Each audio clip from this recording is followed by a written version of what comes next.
fattore in quindi Tutte le esperienze queste stesse. Fondation Jean Jaurès. Penser pour agir. Bonjour Pierre. Bonjour Émeric. Merci beaucoup d'avoir accepté de participer à ces entretiens de la Fondation Jean Jaurès. Alors, évidemment, tu es une des personnalités politiques du Parti socialiste et de la gauche en général, et au-delà, bien sûr, connue dans notre pays. Mais on oublie parfois que ton entrée au Parti socialiste n'a pas été immédiate, on va y revenir.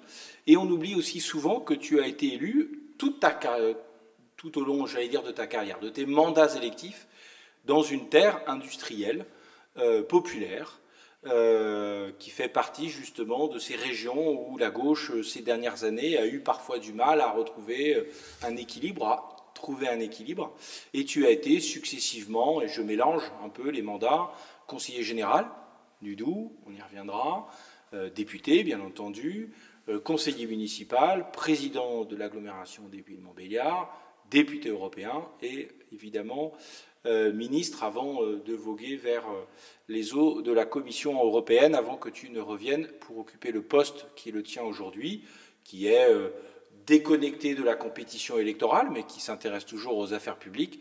Et on pourrait presque dire que tu es revenu à tes bonheurs de jeunesse, c'est-à-dire qu'aujourd'hui, tu es le président de la Cour des comptes, comme chacun le sait. Alors, je disais tout à l'heure que tu es arrivé finalement, non pas tardivement, mais pas immédiatement au Parti socialiste, puisque tu as, comme un certain nombre, frayé avec ce qui était un peu loin quand même de la famille social-démocrate, c'est-à-dire la LCR notamment, de Krivine. Donc, j'aimerais qu'on revienne d'abord sur ce qui t'a conduit progressivement à adhérer à ce Parti socialiste au milieu, à la fin des années 80, et où tu as pris assez vite, même très vite, des responsabilités importantes sur lesquelles on reviendra par la suite. Petite précision, d'abord, je participe bien volontiers à ces entretiens de la Fondation Jean Jaurès et je me situe dans la grande famille social-démocrate.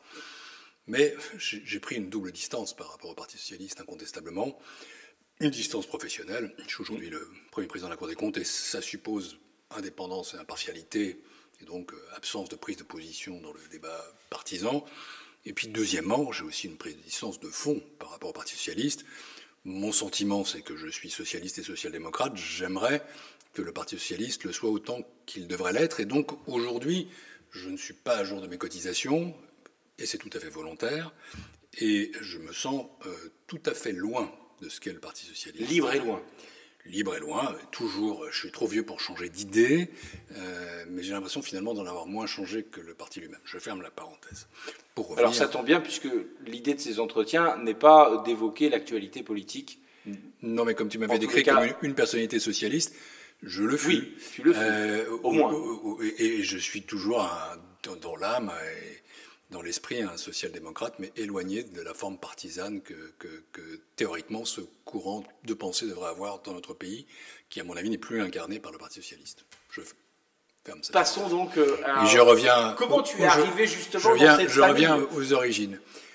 Bon, disons que j'étais dans les années 70, un jeune adolescent qui était dans le mouvement lycéen, le mouvement étudiant, qui était dans la recherche de l'alternance aussi par rapport au giscardisme et dans une certaine forme de radicalité qu'on a comme souvent dans ces âges-là.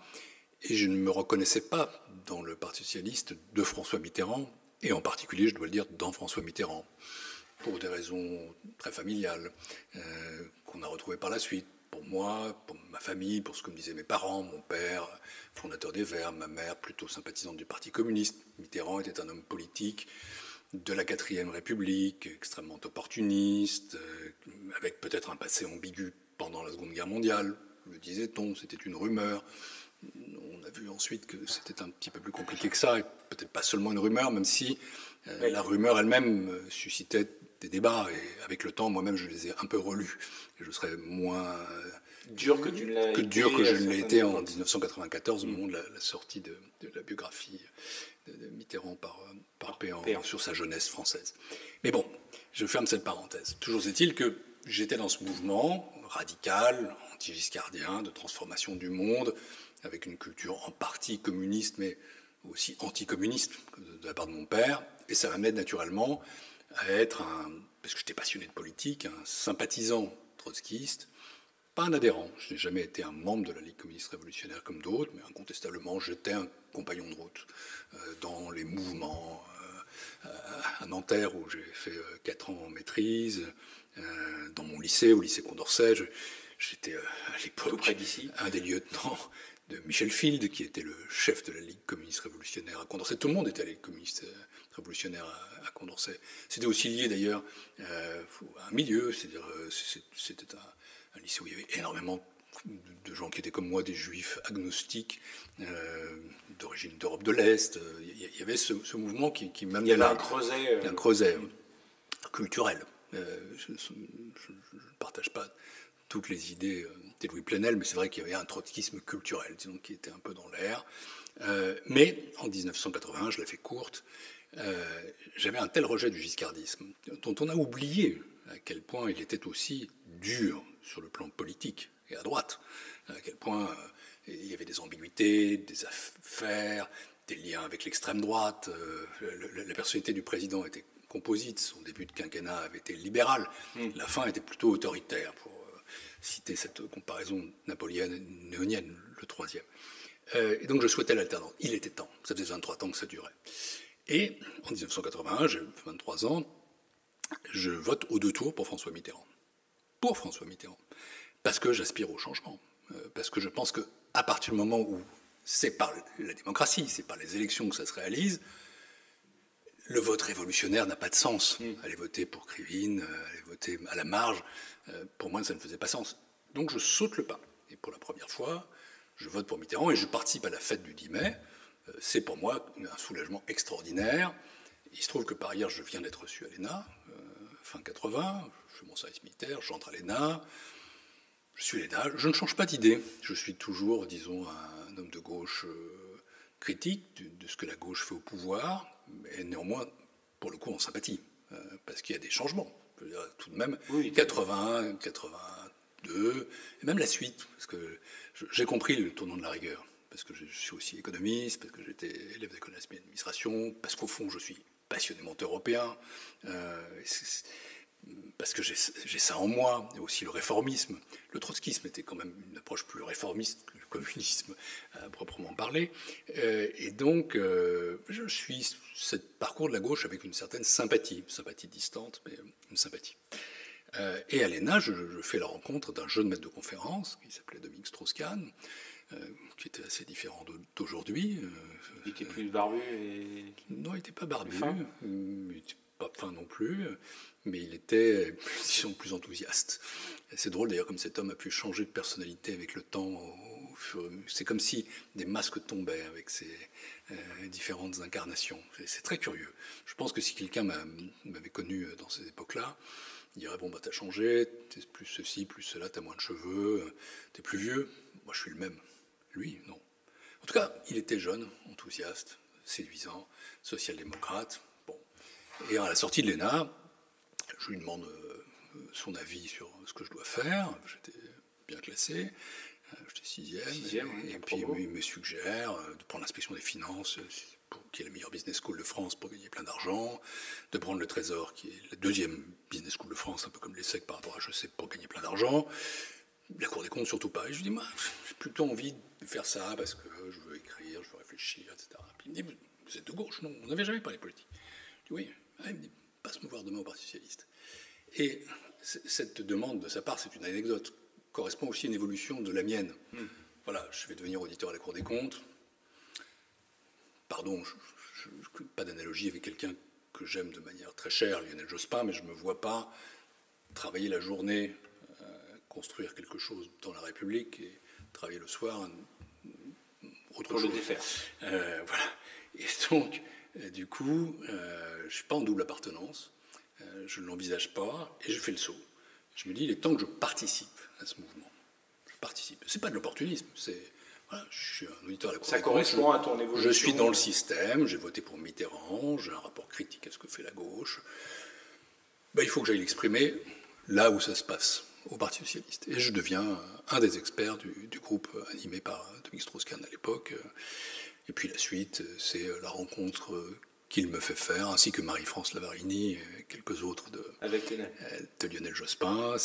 Et c'est ce parcours qui ensuite s'est toujours déroulé avec lui, au fond, jusqu'à ce qu'il arrête en 2002, et avec Dominique. Arrêtons-nous, Pierre, si tu veux bien, à un moment donné, justement, sur, non pas le parcours avec Lionel, même si, on va le voir, tu le suis. Donc tu rentres à son cabinet, en 88, quand il est ministre de l'Éducation nationale. Ça commence avant. Ou ça commence avant. En 86, je rencontre Lionel Jospin, à un anniversaire de Dominique Strauss-Kahn. Et puis je suis comme ça entouré de quelques femmes qui me parlent.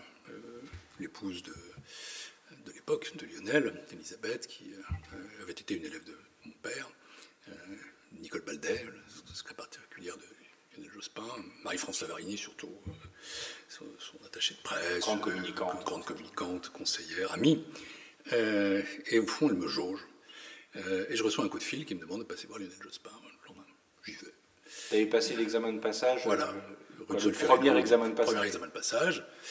Et on a un entretien assez amusant parce qu'il me propose d'être son directeur de cabinet. Ou plutôt d'avoir deux directeurs de cabinet, Jean-Marie Cambacérès et moi, pour faire des tâches complémentaires. Et je lui dis c'est pas possible. D'abord, je suis auditeur à la Cour des comptes depuis 2 ans.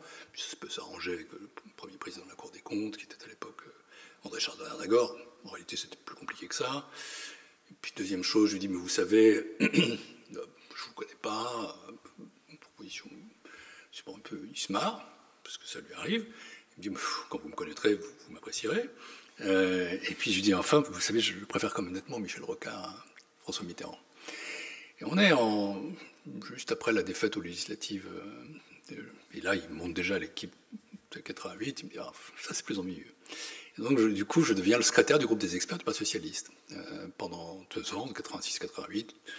Aux côtés de Claude Allègre, avec Dominique Strauss-Kahn, et nous montons une incroyable armada d'experts, de plusieurs centaines, c'est une période assez exaltante, un programme qui n'a pas été suivi puisqu'il y a eu la lettre aux Français, une campagne sans candidat, enfin on s'amuse bien, et on s'amuse intellectuellement, c'est un creuset.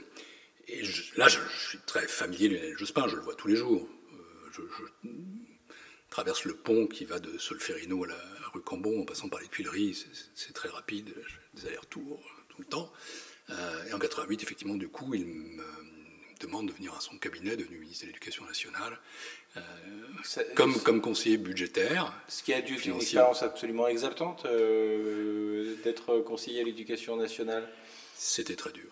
C'est très dur parce que, d'abord, le ministère est très difficile. Et objectivement, je le vois maintenant encore comme premier président de la Cour des comptes. Et puis, les circonstances étaient également très difficiles. C'est-à-dire que, Lionel Jospin avait quitté le premier secrétariat volontairement, sans tout à fait l'avis de François Mitterrand.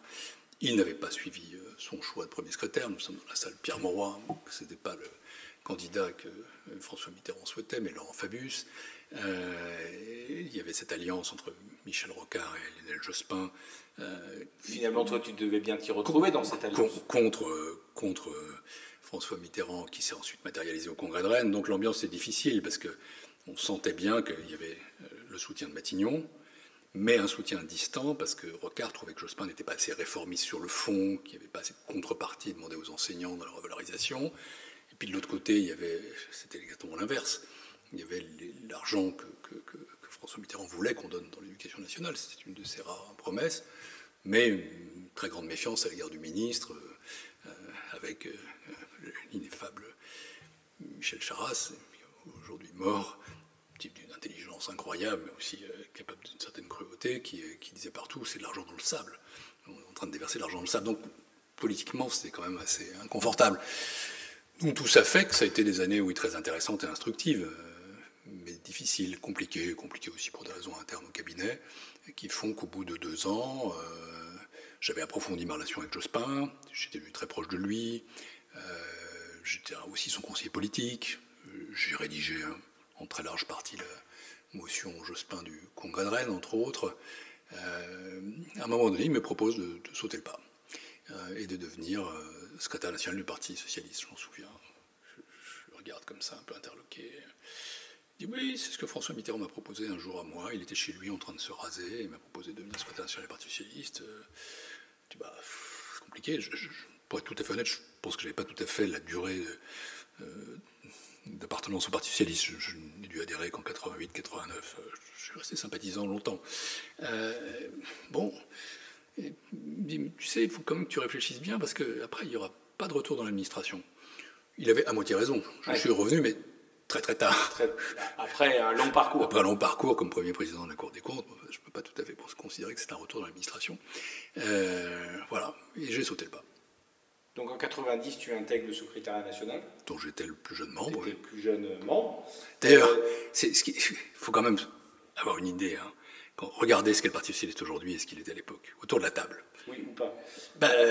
Mauroy, Fabius, Kilex, Jox, Bérégovoy, Rocard, Popren, tant d'autres talents.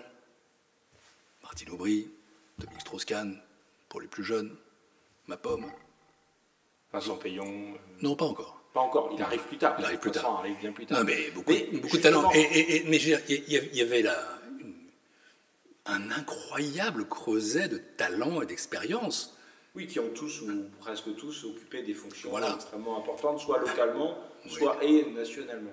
Et aujourd'hui, je ferme la parenthèse. Je ne veux pas m'acharner. Je ne sais pas qui est au bureau national du Parti socialiste. Je voudrais justement revenir sur ce moment où tu intègres le secrétariat national en 1990. Parce que ce qui est frappant, c'est que finalement, tu vas y rester assez longtemps. Bon, il y a des moments où tu n'y es plus, notamment le moment après le congrès de Liévin avec Henri Emmanuelli. Oui. Tu n'y es plus, là, c'est un des... Peu de temps. Voilà, peu de temps, parce qu'après, Lionel Jospin reprend le parti après la présidentielle de 95. Et donc là, tu y reviens, bien sûr. Mais il y a quand même toute une partie... Mais je suis resté au bureau de 90 à 2012, pratiquement. 2012, oui, encore...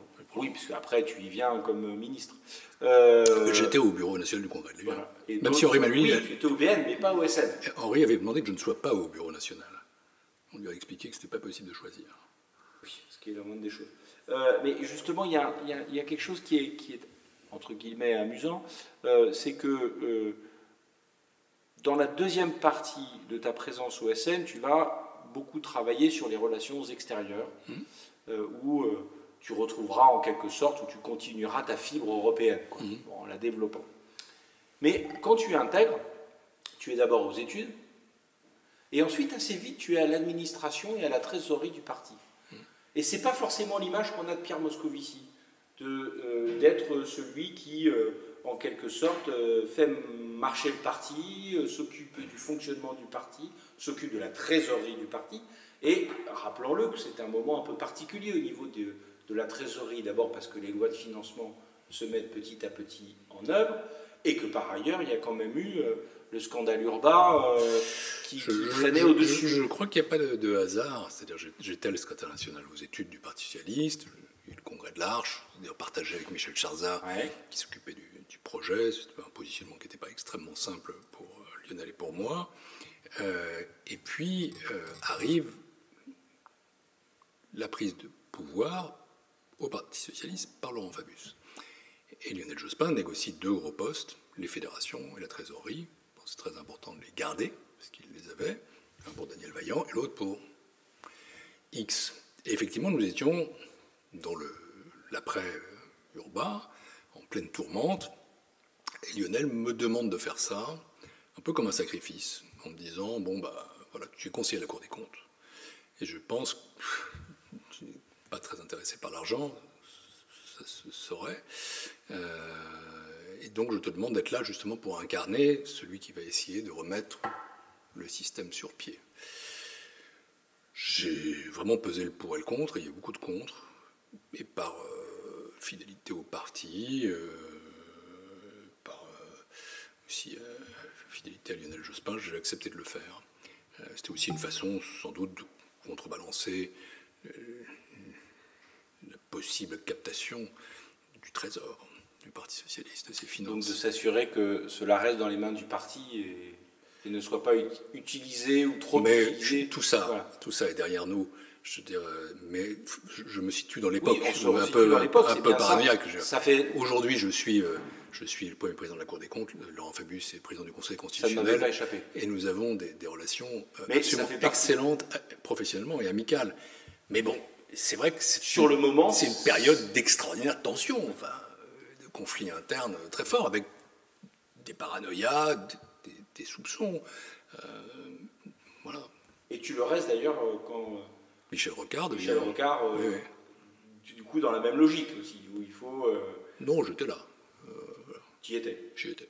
Alors, passons quand même non pas à un second Mais cette temps. expérience Rocard, pour moi, était tout à fait à la fois exaltante et décevante. Exaltante parce que je l'attendais depuis longtemps. Je veux dire, je suis un vrai Rocardo-jospiniste. Je suis un vrai jospiniste par filiation, attachement, loyauté à l'égard d'un personnage qui a beaucoup compté pour moi, qui n'est pas un second père.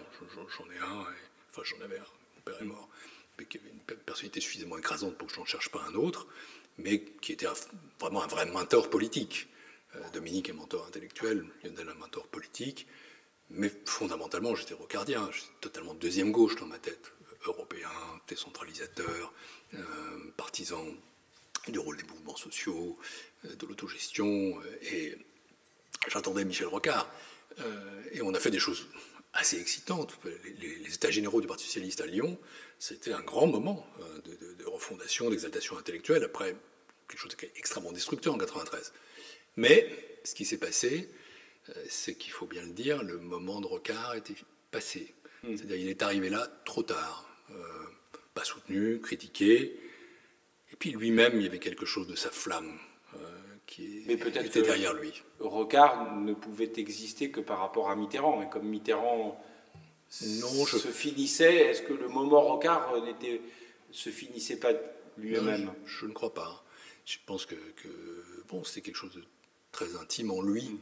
Au fond, il y a un momentum, il y a des cycles dans une vie politique, il y a des cycles personnels. Et il était arrivé au bout de son cycle politique. Il y avait une petite flamme qui s'était éteinte pendant ces années où il avait été au pouvoir, dans une forme de cohabitation usante, puis ensuite à attendre son moment. Voilà. Et donc ça s'est terminé comme on sait. Mais je garde de cette expérience courte un souvenir extrêmement attaché. 94, tu es pour la première fois élu. Oui. Dans le Doubs. Alors, je dis première fois élu. Élu, parce que... Donc j'aimerais, ça commence un peu avant, Oui. et j'aimerais que tu nous expliques avant, et pourquoi le Doubs, comment ça se passe, parce que, pourquoi j'insiste là-dessus, parce que d'abord ça va être la terre de tous tes mandats, Oui. bon, donc c'est normal, et puis par ailleurs c'est quand même à une époque où le Parti Socialiste gérait justement ses ressources humaines en quelque sorte, par ce qui est apparu au fur et à mesure du temps beaucoup plus difficile à faire par le parachutage. Oui, les parachutages, c'est pas si simple. C'est pas si simple. Donc il y a des fois où ça se passe plus ou moins bien. Dans ton cas, ça a été un peu singulier, quoi. En tous les cas, ça s'est bien passé, mais disons que le terrain d'atterrissage n'était pas totalement balisé. Oui. Il y avait il a fallu quand même jouer un peu des coudes. Non, vers 91-92, je suis secrétaire national du Parti socialiste, je suis un des piliers du courant Jospin, mais je vais dire quelque chose qui va surprendre. Je ne me voyais pas en haut de l'affiche. Il y a des choses intimes. Je suis quelqu'un de...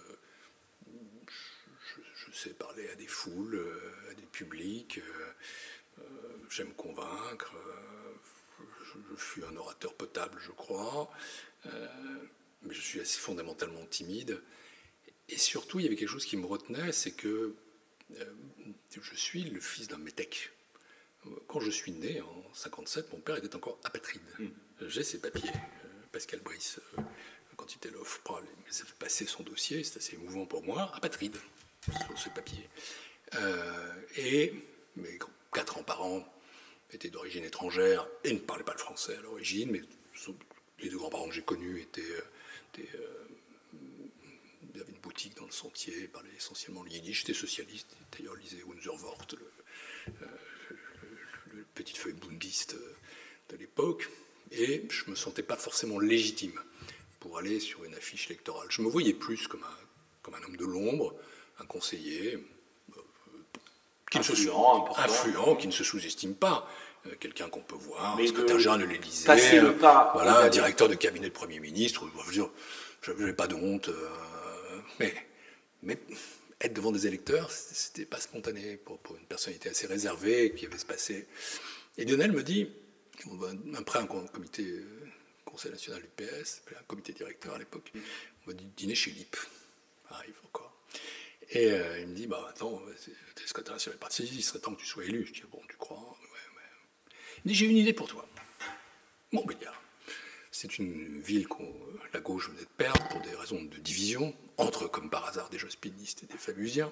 Un maire jospiniste qui avait été expulsé par un président d'Aglo fabusien. Le maire aurait été réélu, le président d'Aglo a été pilé au premier tour. Il y avait Guette Bouchardot, qui avait une circonscription supposée sûre, mais déjà très compliquée en réalité, qui se retirait. Il me dit, vas-y. Je me suis posé la question et finalement je me suis pris au jeu parce que par exemple j'ai jamais voulu être investi dans le Parti socialiste parisien. Je suis très heureux qu'aujourd'hui Paris soit une ville socialiste dirigée par des socialistes depuis maintenant longtemps, mais quand j'étais dans la section socialiste du 6e où j'ai fini par adhérer, où j'allais très très peu, rue Visconti, j'ai vraiment l'impression d'un entre-soi insupportable. Enfin, quand tout le monde a fait Sciences Po ou l'ENA, il y a quelque chose qui ne va pas. Et c'était pour moi une expérience d'implantation politique, mais aussi d'enracinement phénoménal, qui était dans un endroit qui était complètement différent, qui était une forme de sortir de soi, une forme d'aliénation positive, que d'avoir des gens qui étaient des ouvriers, des techniciens, des enseignants, des gens de classe moyenne inférieure plutôt. Hein. C'était ça le Parti socialiste, avec quand même encore des traces de l'aventure ouvrière qui était là. Parce qu'au fond, c'est les mêmes électeurs qui ont voté communiste après la guerre, socialistes pendant très longtemps, et qui votent aujourd'hui Rassemblement national dans ma circonscription. Je dis encore ma circonscription. Les mêmes. Physiquement les mêmes. Sociologiquement les mêmes. Et donc, j'y suis allé pour voir, et puis ça m'a botté. Je me suis dit, vraiment, là, tu vas t'éclater. Et je me suis éclaté pendant 20 ans. Difficile, je me suis éclaté. Alors c'est vrai que quand je dis la piste était préparée, on était toujours dans l'ambiance post-Rennes. Il y avait un conseiller général fabusien, maire de la deuxième ville de la circonscription, Valentigney, où j'étais ensuite conseiller municipal moi-même, qui ensuite était passé au mouvement des citoyens. Chevènement était juste à côté. Il y avait un mouvement post-communiste qui s'appelait la Fédération démocratique de Franche-Comté, avec le maire de la principale ville de ma circonscription, Audincourt, un type qui s'appelait Serge Paganelli, très impressionnant, belle politique, intelligent, pour le coup, ouvrier, autodidacte, beaucoup réfléchi, etc. Et les deux s'associent.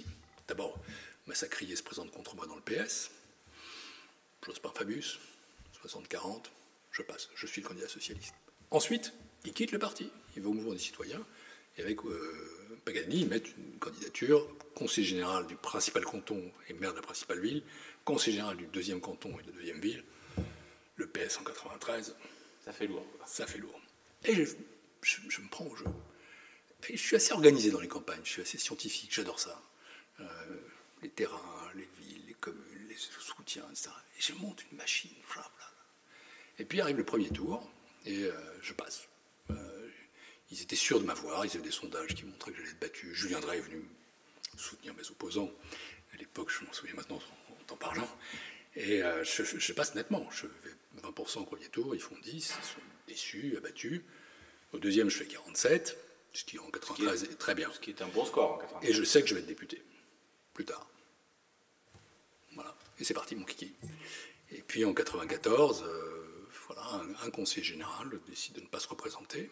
Et donc tu y vas? J'y vais, les militants viennent me chercher, canton de Sochaux, Grand Charbon, que je gagne après un meeting avec Michel Rocard, absolument épique. Au premier tour, je fais un très bon score, 35%, mais le candidat de droite fait 45%, et le Front National fait déjà 10-15%, c'est très mal barré. Je gagne de 30 voix. Pourquoi? Et toutes mes élections se sont passées comme ça. Parce qu'au deuxième tour, j'ai eu les voix du Front National à 30, 40, 50% minimum. Et ils ne vont pas voter à droite. Jamais. La seule élection que j'ai perdue lourdement, c'est les législatives de 2002, pas lourdement d'ailleurs, de 100 voix, parce qu'au deuxième tour, cette fois-là, ils ne sont pas allés voter pour moi. Alors que j'avais fait un très bon score au premier tour. Et tu la regagnes en 2007, alors que le premier tour n'est pas très bon. Le premier tour, je fais toujours 35%. Pas très bon. Mais il est bon, mais il est disons qu'en 2002, je suis en tête 34-32. En 2007, je fais 35, mais la droite fait 43. Je suis élu en 2007, je suis battu en 2002. Cherchez l'erreur. L'électorat RN. Avec le temps, je me suis réconcilié avec mes amis post-communistes. En 2007, je prends Martial Bourquin, devenu sénateur, ensuite qui est toujours maire d'Audincourt. Toujours maire d'Audincourt, toujours un ami. Et on va faire un porte-à-porte, je m'en souviens, à Audincourt, dans une cage d'escalier. On va du haut en bas. Et à chaque étage, je vois un type qui me dit ouais, j'ai pas voté à gauche au premier tour, mais je suis pas de droite, hein, je voterai pour vous. Toute la cage. Je descends en bas, je dis mais ils n'ont pas voté à gauche au premier tour, ils sont pas de droite, ils sont quoi? Tous Front National. En 2007, on a eu 50% du vote FN. En 97, j'en ai 50% et plus. En 93, j'en ai probablement déjà 30 à 40%. En 2002, je n'en ai que 25 à 30%. Et c'est ce que Pascal Perrineau appelait le gaucho-lepénisme, c'est-à-dire des ouvriers déçus, avec des techniciens. Disons bon ouvriers, déçus, se sentant déclassés, la crainte de la mondialisation, la peur de la frontière, c'est une zone frontalière aussi, la Suisse est juste à côté, l'Allemagne, etc. Le problème de la désindustrialisation. La désindustrialisation, le PSA qui faisait 40 000 employés en 1975 et qui en fait aujourd'hui 6 000. Alors évidemment, il faut comparer ce qui est comparable parce qu'il y a eu beaucoup de sous-traitance, d'exfiltration, mais disons 40 000 emplois en 1975, maximum 20 000 dans l'automobile au sens large du terme. Oui, puis c'est pas pareil que d'être dans un groupe intégré que d'être sous-traitant. La peur du déclassement et de la perte. Et puis la dureté du groupe avec les sous-traitants, etc. Et ceux-là, beaucoup ont commencé à voter RN très tôt. En 2002, le 21 avril, dans ma circonscription, Le Pen 29, Jospin 15, Chirac 13. 13 plus 15, ça fait 28. Un mois et demi plus tard, aux législatives, je fais 34 au premier tour. Et donc ce sont des électeurs qui en fait se baladent sur tout le front, si j'ose dire. Mais ils passent du PS. Il n'y a pas de continuum idéologique, il y a un vote du moment. Il y a un vote du moment. Et un vote de la vote socialique. C'est ce qui permet d'ailleurs à cette circonscription qui, honnêtement, est aujourd'hui frontiste. Macron-Le Pen, c'est 51-49 en 2017. Imagine ce que ça donne demain. C'est du 60-40, c'est passé. Mais Frédéric Barbier, bon suppléant, est réélu parce que lui aussi est un homme du peuple, vient de ça, est un ancien technicien, sait leur parler. Et donc ça donne des votes assez curieux. Alors, tu n'as pas été dans le Doubs uniquement pour être parlementaire ou conseiller général. Tu vas être aussi président, alors un très court moment, quelques jours au début, et ensuite dans une période un peu plus longue. Non, je suis resté près de 5 ans. Oui, mais tu as eu à un moment donné 20 jours où tu n'as pas été président. Bon, président des pays de l'agglo des pays de Montbéliard, donc il y a une belle agglo. Belle agglo. Une très belle agglo. 130 000 personnes à l'époque. 180 000 aujourd'hui. Pourquoi tu es président de l'agglo à ce moment-là? Comment ça se passe? À ce moment-là, c'est vraiment toi j'allais dire entre guillemets, le terme n'est pas très bon, le patron politique du territoire, ou est-ce que c'est un accord entre les différents élus autour de toi, parce que du coup c'est aucun des maires de l'agglo, ce qui peut jouer aussi pour devenir le président de l'agglo. C'est plus simple et plus compliqué. Le patron des socialistes du territoire, même de la Franche-Comté, je l'ai été pendant près de 20 ans. J'étais premier fédéral chez Emmerich entre 1994 et 1997. Il y a une personnalité qui reste chère à mon cœur, qui est Paulette Guinchard-Kunstler. En 1997, on demande qu'il y ait des femmes candidates. Et j'ai le choix entre Jean-Noël Jeannet, une brillante personnalité, plutôt saunoise, Paulette Guinchard-Kunstler. J'impose Paulette Guinchard-Kunstler. Jean-Noël m'en a beaucoup voulu. C'était rien de personnel. C'était juste que... Bon. Et ça correspondait à la volonté de Lionel Jospin, par exemple. Absolument. En 98, je suis tête de liste régionale. Nous avons fait match nul avec la droite. Nous aurions gagné sans une dissidence. Mais pourquoi y a-t-il une dissidence? Parce que, c'est toujours l'occasion, on fait vieux con quand on fait ce genre de choses. Dans un conseil fédéral, j'impose Marguerite Dufay contre Simone Schmitt, la femme du maire. Donc le patron, je l'étais. Mais il se trouve que j'avais toujours des fonctions nationales. J'ai été ministre pendant 5 ans, député européen, etc. Et puis je n'avais pas gagné la mairie de Montbéliard. Oui. Ça, j'ai perdu 2 fois contre un homme qui était plus implanté que moi dans cette ville, qui est plutôt de droite d'ailleurs, à une exception près, on va y venir. Donc le patron socialiste, incontestablement, le parti, localement, dans le département, à l'échelle aussi de la région, je le contrôlais. J'ai fait en sorte que Raymond Forny devienne président de la région à l'époque, en pesant de mon poids socialiste par rapport à l'époque à d'autres. Paulette, justement, oui, qui aurait souhaité l'être. Mais localement, c'était un peu plus compliqué parce que pour une agglo, il y a une logique aussi qui est celle des maires. Et oui.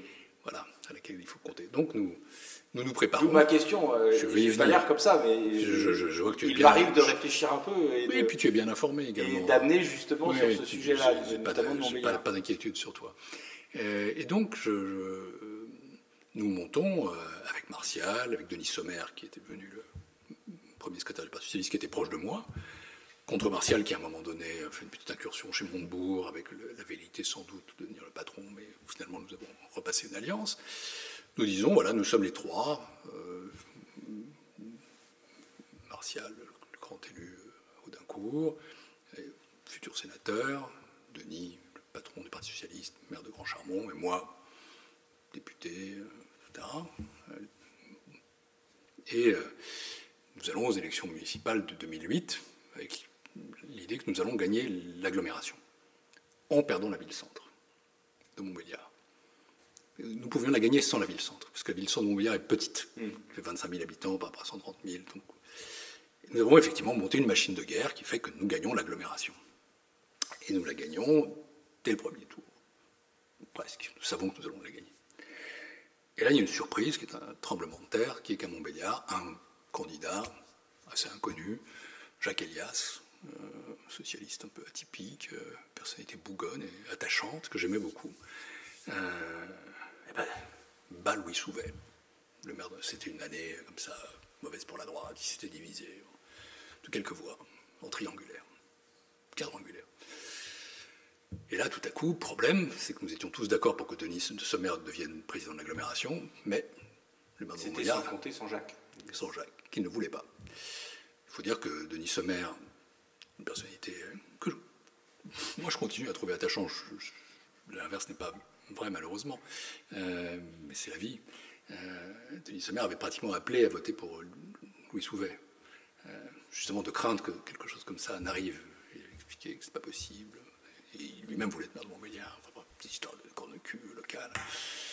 Et Jacques va à la télévision le soir du deuxième tour, il dit voilà, je suis maire de Montbéliard. Bon, voilà, le président de l'agglo, c'est soit moi, le maire de Montbéliard, soit Pierre Moscovici, mais ça ne peut pas être le maire d'une commune de 5000 habitants.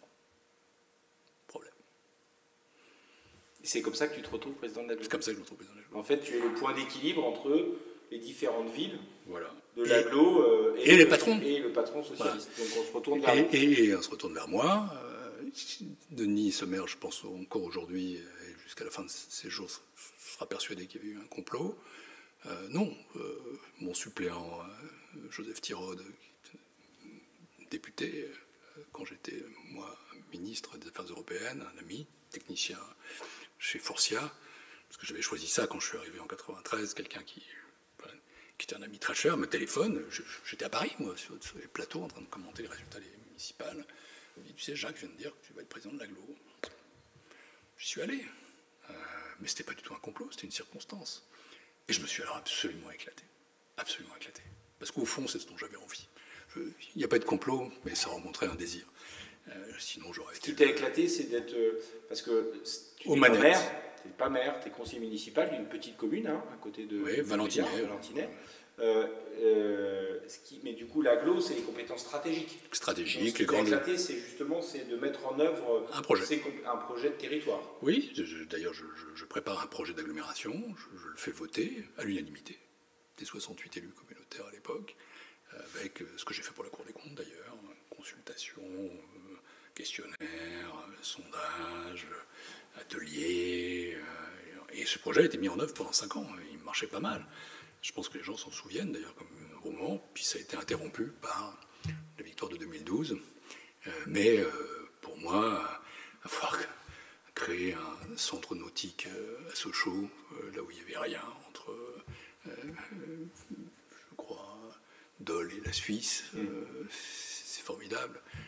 Voir les gamins dans cette flotte, avoir accès à des loisirs, avoir fait une coulée verte, inaugurer, moderniser un stade, passer une convention avec l'équipe de foot, des équipements culturels.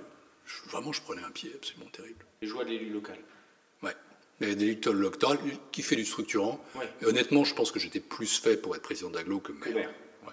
L'empathie dont on a besoin un maire, tu sais faire, mais c'est pas forcément. C'est ce que tu disais. Il y avait un autre problème, c'est que et ça, je crois que c'est absolument indispensable, et ça l'est de plus en plus, c'est une question d'enracinement. Ouais. C'est-à-dire, pour le coup, j'appartiens à une génération où on pouvait être député, maire, etc. etc.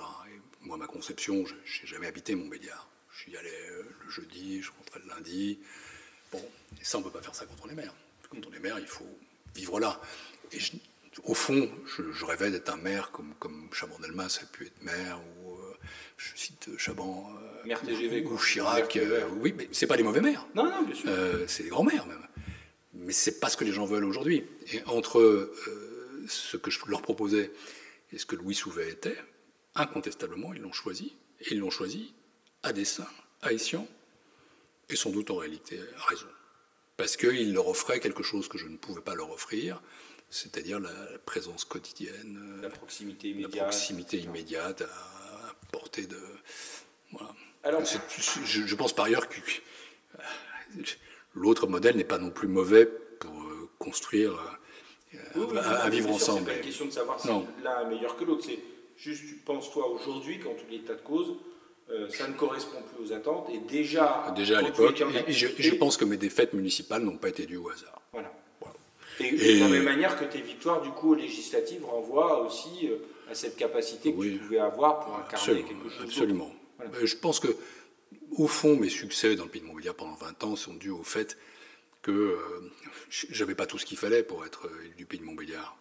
Je suis parisien, je suis né à Paris, d'origine étrangère, un peu juif, j'ai quand même été confronté à l'antisémitisme une fois ou deux de manière assez rude, très pro-européen, énarque. Bon, pourquoi est-ce que les gens votaient pour moi? Et les gens de milieux très populaires, y compris les électeurs du FN, la demande de représentation et d'autorité. Je pense qu'incontestablement, pour eux, j'incarnais le chef. Comme André Bouloche, qui avait une autre personnalité que moi, et je n'ai lu seulement sur lui, et c'est un personnage extraordinaire, je crois, sous-estimé dans l'histoire du socialisme, enfin, quelqu'un d'ordre du commun, manifestement, et qui, en plus, avait fait cet enracinement que je n'ai pas fait. Non, pas du tout. Non, pas du cru, mais il a construit justement son...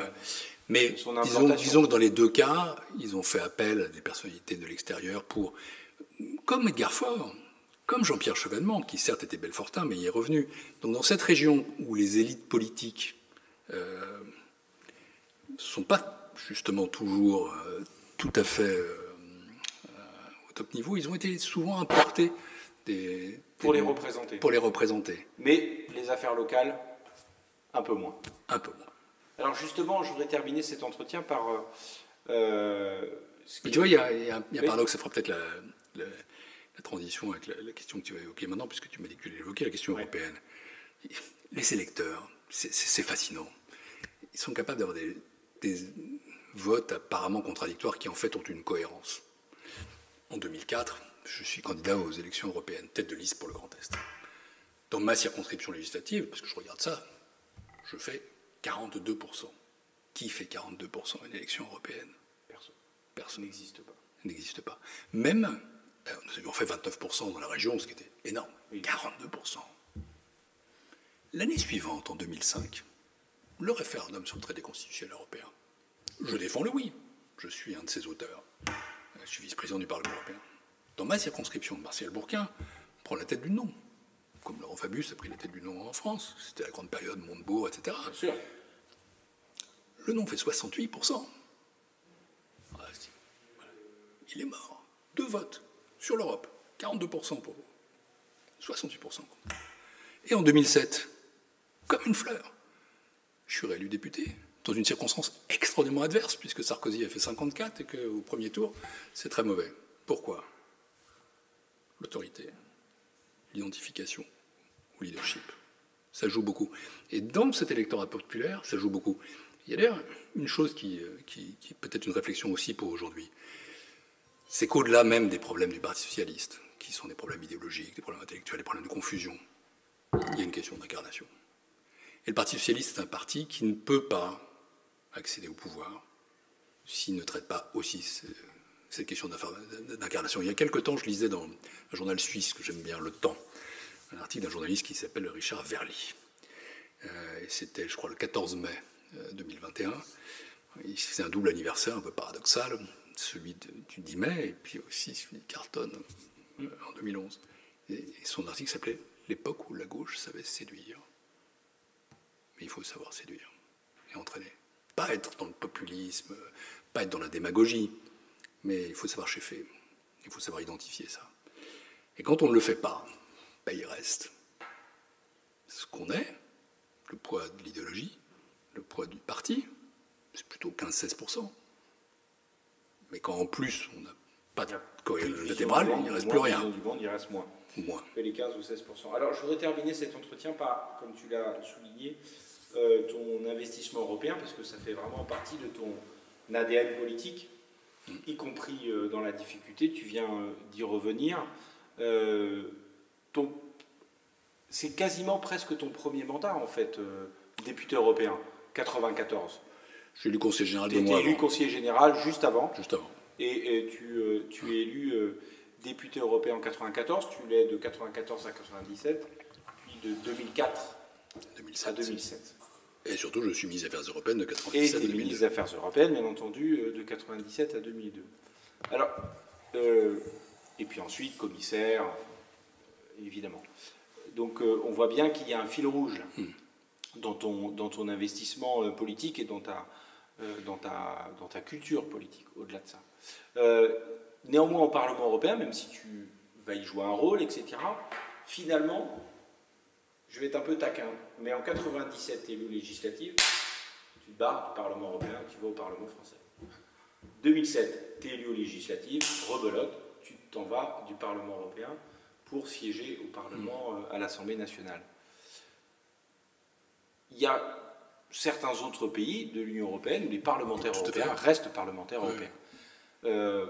Est-ce que c'est pas contradictoire par rapport à vraiment le fait que tu as ça dans les tripes, quoi, cet engagement européen? Non, parce que tu peux avoir un engagement tripal, et puis que cet engagement tripal trouve des lieux différents. Et le Parlement européen est un d'eux. C'est pas un lieu exclusif, disons-le. Un lieu formidable. D'ailleurs, honnêtement, j'ai été député, un mandat, en réalité, de 2007 à 2012. Il y a un mandat particulier, tu es dans l'opposition, etc. Oui, mais il vaut mieux être député européen que d'être député. En termes d'intérêt du travail, de qualité du travail parlementaire, justement de faculté ou de capacité à fabriquer des majorités qui ne sont pas données, mais qui sont à construire, à élaborer. Donc, bon, tout ça, c'est quelque chose qui fait un Parlement formidable, qui d'ailleurs n'était pas le même de 1994 à 1997 et de 2004 à 2007. 2004 à 2007, c'est déjà un vrai Parlement, plus j'en étais le vice-président. Alors pourquoi expliquer ça? Un regret et un choix. Le regret, c'est effectivement de ne pas avoir pu poursuivre tranquillement, mais moi, j'étais un homme politique national qui aspirait à ce que la gauche soit au pouvoir, et à participer au pouvoir, et au parti, et au pouvoir exécutif. Parce que tout de même, pardon de le dire, mais je veux dire, ma timidité du départ n'empêchait pas qu'une fois que j'étais dedans, je prenais ma place et je me sentais pas moins capable que d'autres, j'avais envie d'en être. Bon. Et il se trouve que, encore aujourd'hui d'ailleurs, à certains égards, le Parlement européen est soit un tremplin pour certains, soit une voie de garage pour d'autres, et pour l'essentiel, c'est surtout une piste sur laquelle on travaille dans la durée comme parlementaire européen. Moi, mon désir n'était pas d'être parlementaire européen, c'était de servir la cause européenne. Et le regret, c'est d'avoir dû devoir quitter ce Parlement à 2 reprises, mais par choix.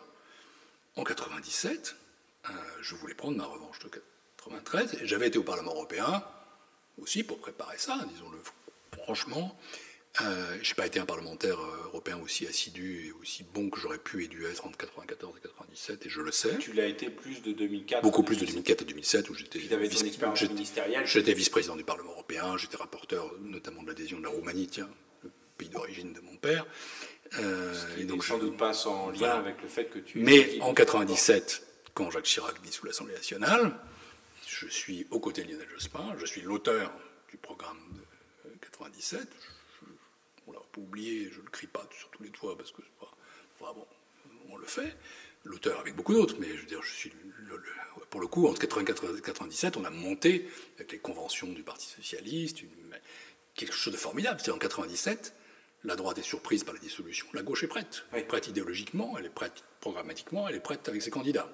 Paradoxalement, celui qui l'a fait surprend son camp et ne surprend pas son opposition. Absolument. Alors que l'idée d'une dissolution, c'est plutôt de surprendre son opposition. Alors l'idée d'une dissolution, je ne connais pas la diffusion de vos vidéos qui est sûrement mondiale, je crains interplanétaire. De trahir quelqu'un qui ne le voudra pas, mais enfin bon. J'avais annoncé à Lionel Jospin qu'il y aurait une dissolution. Et nous avions désigné nos candidats 1 an et demi avant l'élection, dans l'hypothèse qu'elle arrive. Pourquoi ? Parce que, allez, je ne vais pas donner son nom, parce que c'est quelqu'un qui a une très grande fonction dans la République aujourd'hui, un éminent inspecteur des finances en poste à Bruxelles, qui ensuite a occupé des fonctions en cabinet, sous la gauche entre 1997 et 2002, et parmi les plus éminentes, qui commençait à travailler avec moi, qui est un camarade de promotion. Vous avez passé des notes sur le fait qu'il allait falloir un plan de rigueur, et que le président Chirac et Alain Juppé pourraient préférer que ça se passe après les élections plutôt qu'avant. Et donc, voilà. Donc je dis un jour à Lionel, et puis regarde cette note de ce monsieur, qui aujourd'hui est un des plus hauts fonctionnaires de la République, encore une fois. Bon, il faut se préparer, quoi, parce que ça va arriver. Ça peut arriver, et c'est arrivé. C'est drôle, parce que du coup, on a désigné nos candidats à la fin 97 pour une élection qui devait être à mi-98. Fin 96. Fin 96 pour une élection qui devait être mi-98. Quel parti fait ça? Donc, surtout avec, à l'époque, une volonté de renouvellement assez forte. Et ce qui est drôle, c'est que les gens de Bercy s'étaient trompés, qu'Alain Juppé s'était trompé, parce qu'il n'y avait pas besoin de plan de rigueur, puisqu'au contraire, à ce moment-là, on a hérité d'une croissance qui tout à coup a repris. Comme quoi, il ne faut pas toujours suivre Bercy. C'est autre chose. Il faut parfois les suivre sur certaines choses et pas sur d'autres. Bref, pourquoi je ferme cette parenthèse? Donc je voulais en être. Et donc je me suis présenté dans mes circonscriptions. Et de même en 2007, là j'ai plus hésité, mais j'avais 50 ans. Nous étions quand même au milieu d'un long passage de la gauche dans l'opposition à nouveau. Oui, je voulais encore en être. Voilà, je me disais, pour le coup, j'ai un rôle à jouer. Souvenons-nous que c'est l'année aussi où Dominique Strauss-Kahn s'en va au Fonds monétaire international, où il y a un courant à réorganiser, à reprendre, que j'ai repris d'ailleurs, même si je n'ai pas tout à fait ce que je voulais, pour des circonstances dont nous ne parlerons pas, lors du congrès de Reims. Et malheureusement, on ne peut pas faire ça du Parlement européen. Et donc là, je me suis présenté aussi dans ma circonscription. Et donc les 2 fois, je l'ai quitté avec regret et par choix de jouer encore un rôle dans la politique nationale. Mais après tout, on peut être un grand Européen dans la politique nationale. Oui, mais est-ce qu'on ne peut pas... ou alors, est-ce que ton choix, justement, est en quelque sorte le symbole de l'impossibilité de jouer un rôle national en étant au Parlement européen? Parce que, effectivement, on peut être un très grand Européen et être au Parlement français, heureusement. Sans doute. Sans doute. Encore que, on pourrait aujourd'hui... je pense que les choses sont moins vraies. D'abord parce que c'est plus compliqué de jouer un grand rôle national à partir du Parlement tel qu'il est. Et parce que les élections européennes, on n'a pas observé plus de gens votent pour les élections européennes que pour les élections législatives aujourd'hui. Oui, parce que l'élection politique, c'est l'élection présidentielle. Donc, bon, dans les 2 cas, le tremplin est faible, mais il n'est pas plus faible depuis Bruxelles ou Strasbourg que depuis Paris. Mais moi, et ça ne m'a pas empêché, parce que somme toute, en 97, je quitte le Parlement européen, pour devenir ministre des Affaires européennes. pendant 5 ans, ce que personne n'a fait avant moi et personne ne fera après. Ouais. Et en 2007, j'étais déjà le secrétaire international du Parti socialiste, j'étais impliqué dans les affaires européennes, et quand, somme toute, la gauche a fini par revenir au pouvoir, je suis devenu ministre des Finances, où 40% du job est européen, il ne faut pas se leurrer. Et c'est d'ailleurs la partie qui m'a le plus excité, et qui m'a emmené ensuite vers la Commission européenne, où là aussi j'ai eu une fonction qui m'a vraiment exalté. Alors, je voudrais terminer juste par une question, ça fera le lien justement entre la première et la dernière, qui a guidé notre entretien succinct, c'est la place des questions européennes au sein du Parti socialiste. Parce que tu faisais référence tout à l'heure au fait que les parlementaires européens finalement avaient peu de place ou occupaient peu de place sur la scène politique nationale. Beaucoup de place dans le Parti socialiste. Et voilà, comment toi tu l'as vécu, puisque tu as été parlementaire européen, ministre, chargé des affaires européennes, mais aussi secrétaire national aux relations extérieures, donc également avec la question européenne. Est-ce que tu as senti qu'il y avait progressivement une imprégnation des questions européennes au sein des réflexions du Parti socialiste? Et est-ce que, dernière question, dans cette question un peu gigogne, la bataille autour du traité sur le référendum constitutionnel, en interne puis en externe, a profondément modifié ce rapport entre le Parti socialiste et les questions européennes? Plein de questions en une. D'abord, je pense que, et c'est une des raisons d'être de mon engagement, le socialisme ne peut être qu'européen.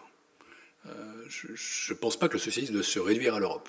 Je ne pense pas que l'Europe puisse se substituer aux socialistes. Je pense que la question sociale, la question économique, la question des inégalités, la question de l'égalité sont les questions toujours centrales pour les socialistes et les sociodémocrates. En revanche, ça ne peut se déployer que dans le cadre européen. Un socialiste anti-européen, un socialisme anti-européen, c'est un oxymore, c'est une impossibilité. Et donc pour moi, les deux combats ont toujours été intimement mêlés. Et au fond, je ne me suis jamais défini, comme ce qu'Hubert Védrine, d'une expression que je condamne tout à fait, appelle un européiste. Je ne suis pas un eurobéat, je ne suis pas un euro-naïf, je connais les contraintes, les rapports de force, les contradictions, je les connais par cœur, entre États, entre familles politiques, la nécessité des compromis, des consensus. Enfin, c'est quelque chose que j'ai appris à manier comme un Rubik's Cube ou comme un jeu d'échecs à force de négociations comme ministre des Affaires européennes, commissaire, président du Parlement européen. Ce qui t'amuse même un peu. Oui, mais j'ai appris à fabriquer des compromis avec d'autres. Par exemple, quand on est commissaire européen, on ne vote jamais.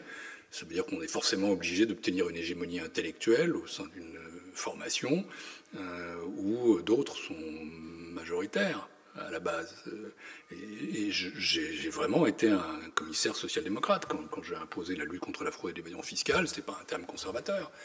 Quand je me suis battu aux côtés de la Grèce pour qu'elle reste dans la zone euro, les membres du PPE ne le souhaitaient pas tous. Et quand j'ai voulu introduire de la flexibilité dans l'appréciation des règles budgétaires, il y avait quand même un combat entre des faucons et des colombes. Mais on réussit à entraîner, à convaincre. On frotte.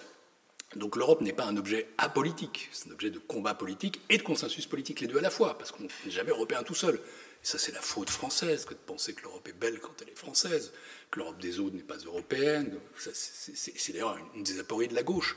Parce que la gauche, pendant toutes ces décennies, elle n'a su qu'être eurobéate au fond. On fait ça parce que c'est européen, sans le discuter. Donc ça, c'est de la substitution. Voilà, ou bien eurosceptique. C'est la faute de l'Europe si ça ne marche pas. Alors, nous, on est bien, eux, ils sont mal. Bon. Alors, est-ce que... Et donc moi, j'ai toujours combattu pour qu'il y ait une pensée de l'imbrication entre la France, l'Europe, la mondialisation. C'est le titre de la convention nationale que j'ai animée en 1995 au Parti socialiste, à la demande de Lionel Jospin, avec un texte qui était quand même extrêmement solide. Et je pense qu'il faut arriver à penser les trois ensemble. L'Europe, c'est aussi un terrain de combat, un terrain de jeu, un terrain de construction. Bon. Ça a beaucoup imprégné le Parti socialiste, c'est-à-dire que la cause européenne, le débat européen a pris une part absolument considérable, mais qui a fini par être totalement destructrice, puisqu'elle a été source de division. Et de ce point de vue-là, le partage entre le oui et le non, c'est le début de l'implosion du Parti socialiste, la source de son affaiblissement dont il ne s'est jamais remis, parce qu'après, on n'a plus pensé la question, On a continué à cohabiter ensemble, entre des gens qui ne pensaient plus du tout pareil, sur ce sujet qui était absolument vital, avec des doses de tactique et de mauvaise foi absolument invraisemblables. Quelqu'un que j'aime beaucoup, que je connais depuis 40 ans, qui était ma complice au Parlement européen, parfois une complice compliquée. Pervenche Berès avait fait dans la fondation de Jean Jaurès une note que j'ai préfacée, qui était une note entièrement favorable au oui, puis elle a fini par voter non, et puis il a dit si Laurent Fabius avait voté oui, j'aurais voté oui, s'il avait voté non, j'aurais voté non. Donc cette espèce de courbe d'indifférence, Laurent Fabius qui avait été l'incarnation de la modernité, moi j'étais plus séduit par Fabius en 84 que par Jospin, hein. Il incarnait quelque chose de plus jeune, c'est les circonstances qui ont fait que je suis allé à Lionel, je ne l'ai pas regretté. Ensuite, il a pris ce positionnement, il aurait pu en prendre un autre. Comme Boris Johnson aurait pu choisir de se battre contre le Brexit. Ça a été un enjeu de pouvoir, avec des doses de mauvaise foi dans cette campagne de 2005. Enfin, je me souviens du grand débat sur la concurrence libre et non faussée. Avec le traité, vous aurez la concurrence libre et non faussée. Ah ouais. Enfin, c'est la concurrence libre et non faussée, équilibrée et régulée, etc. Sauf que sans le traité, il ne reste plus que ce qu'il y avait avant, c'est-à-dire la concurrence libre et non faussée, qui est dans le traité de Rome de 57. Mais voilà, on s'est laissé emporter par des émotions, de la mauvaise foi, etc. Des éléments de langage. Des éléments de langage, et on s'est détruit. Et on s'est auto-détruit, parce qu'après, quand nous sommes revenus au pouvoir, cette question n'était pas pensée, et dans l'exercice du pouvoir, elle n'était pas non plus portée. Je ne vais pas parler du quinquennat de François Hollande, dont j'ai été le ministre, qui pour moi est un quinquennat paradoxal, parce que François, beaucoup pensaient qu'il ne serait pas un bonhomme d'État, parce qu'il ne connaissait pas l'État, parce qu'il ne connaissait pas l'international, ne parlait pas d'autres langues que le français, etc. Et un grand chef politique a été un chef politique qui a vu se décomposer de gré ou de force son camp, totalement. Et il a été un homme d'État tout à fait convenable. Enfin, la sécurité, l'Afrique, les attentats. Il n'a rien fait désolant, mais il y a une chose qu'il n'a jamais faite. Comme Lionel d'ailleurs, entre 1997 et 2002. Parler Europe. Et il y a un type qui a compris, un homme politique qui a compris que l'Europe pouvait être un catalyseur de voix et de rassemblement. C'est Emmanuel Macron. C'est Emmanuel Macron, qui a su parler aux Européens des deux rives, du centre droit et du centre gauche, et profiter de cette cassure profonde du Parti socialiste entre des sociodémocrates, modérés, j'ose le dire, je suis un modéré, qu'on me brûle, qu'on me jette, qu'on m'extermine, je suis un modéré, je suis un réformiste, je suis quelqu'un qui pense qu'un petit pas en avant vaut mieux que des grands pas qui n'arrivent jamais, ou des grands soirs qu'on dément. Ce centre-gauche modéré ne se reconnaissait plus dans une formation qui, sur la question européenne, n'avait que logorée ou indifférence, et était attiré par quelqu'un d'autre qui proposait une flamme. Après, ce qui s'est passé, c'est passé. Ce n'est plus mon histoire. Et le premier président de la Cour des comptes refuse absolument de le commenter. Comme il vient de le faire. Voilà. Merci Pierre.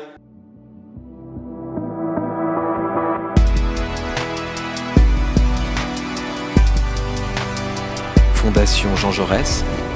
Penser pour agir.